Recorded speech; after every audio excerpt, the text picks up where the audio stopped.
Hai, kembali ke channelku. Basa-basi lagi yuk. Bahas sana, bahas sini.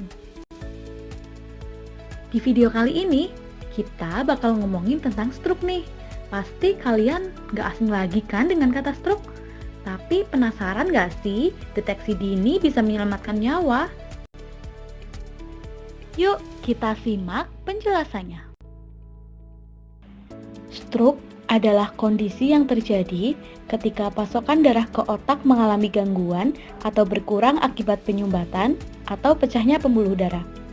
Tanpa pasokan darah, otak tidak akan mendapatkan asupan oksigen dan nutrisi, sehingga sel-sel pada sebagian area otak akan mati. Kondisi ini menyebabkan bagian tubuh yang dikendalikan oleh area otak yang rusak tidak dapat berfungsi dengan baik. Berdasarkan penyebabnya, stroke terbagi menjadi dua jenis, yaitu stroke iskemik dan stroke hemoragik. Stroke iskemik terjadi ketika pembuluh darah arteri yang membawa darah dan oksigen ke otak mengalami penyempitan, sehingga menyebabkan aliran darah ke otak sangat berkurang. Kondisi ini disebut juga dengan iskemia. Yang kedua ada stroke hemoragik. Kondisi stroke ini terjadi ketika pembuluh darah di otak pecah sehingga menyebabkan perdarahan. Perdarahan di otak dapat dipicu oleh beberapa kondisi yang mempengaruhi pembuluh darah. Misalnya, hipertensi yang tidak terkendali, dinding pembuluh darah yang lemah, dan sedang menjalani pengobatan dengan pengencer darah. Nah, ini nih faktor resikonya. Yuk, kenali. Yang pertama, orang yang mengkonsumsi makanan berminyak dan minuman beralkohol.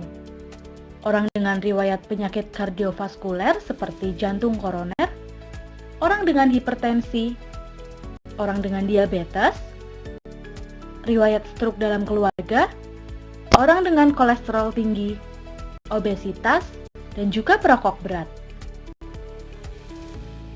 Sebelum terlambat, yuk cari tahu cara utama mencegah stroke. Yang pertama, menjaga pola makan dengan mengonsumsi makanan yang dapat menurunkan kolesterol seperti gandum, jagung, kedelai, susu, ikan, dan buah-buahan, menambah asupan kalium dengan mengkonsumsi pisang dan mengurangi natrium seperti garam dan MSG. Rutin berolahraga, kurang lebih 30 menit setiap hari. Hindari rokok, tidak mengonsumsi minuman beralkohol, mengendalikan stres dengan berpikir positif, dan istirahat yang cukup dengan tidur 6-8 jam per hari. Untuk mengetahui bagaimana orang terkena stroke, tentu kita harus mengetahui ciri-cirinya. Biar gampang menghafal, ini nih singkatannya segera ERS. Senyum tidak simetris. Gerak separuh tubuh melemah. Cara yang semula lancar jadi terbata-bata atau pelok. Kebas atau kesemutan separuh tubuh. Rabun atau pandangan kabur tiba-tiba. Dan sakit kepala hebat.